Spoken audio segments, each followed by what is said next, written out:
It's an attention on RJ's Classic Mix. You listen to Party Night Bonfire. Speaking of bonfires, you always have to have a story. Moondog around a campfire, don't you? Story time! It's story time! Now, one hot and very, very dry day in the wild, wild west. This dog walks into the saloon and says, "Give me a beer."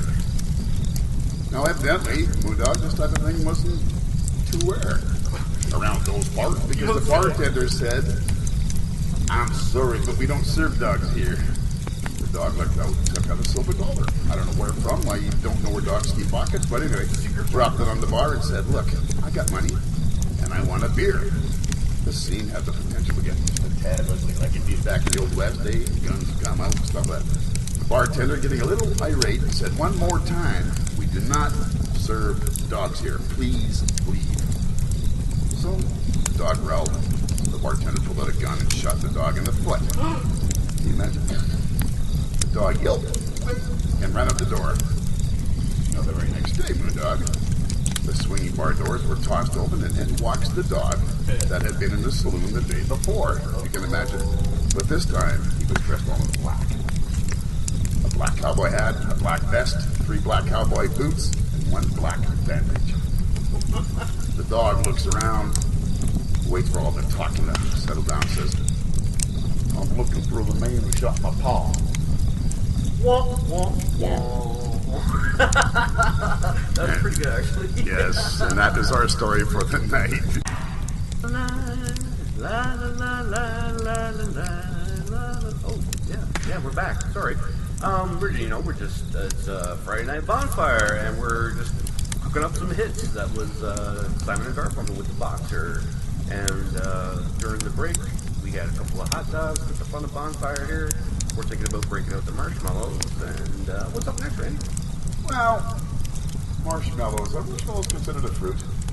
I don't know. Marshmallows, maybe. Marshmallows, yes. Are they from Mars? Anyway, campfire story time. Boys and girls. Love stories. Now, Moondog, there was this young boy traveling on a long, long train trip across Canada, obviously on the which we hear go by every half hour here. Sitting across from him was an older man, very neatly and precisely dressed. Across his knees he carried a briefcase, upon which he nervously drummed his fingers. Since he looked to be rather an angry sort of man, the boy didn't bother to start a conversation. I wouldn't either. So presently the man opened his briefcase, took out 2 paper napkins, a pocket knife, and an apple. Carefully he peeled and cored the apple. He placed all the peelings on one of the 2 napkins and folded it into a neat parcel. Then he moved his briefcase to one side, stood up, and walked to the end of the couch. Now, the little boy, by craning his neck, the boy was able to watch him move out into the little platform at the end of the car and throw the parcel of peels onto the trash. That's odd. Yeah, it is. So when he returned, he dusted his hands, sat down, and lifted the briefcase back up across his knees.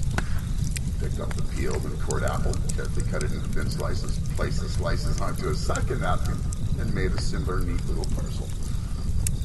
Now, to the boy's amazement, he then repeated his routine. He moved to the end of the couch, threw the parcel along the line, and when he returned, he picked up his briefcase, took out 2 more napkins and an orange, which he began to peel.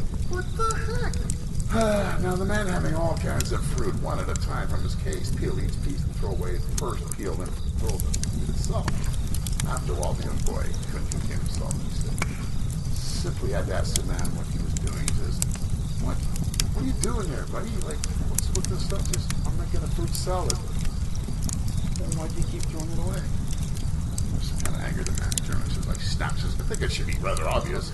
I'm throwing it out because I don't like fruit salad. Here is an RJ's Classic Mix.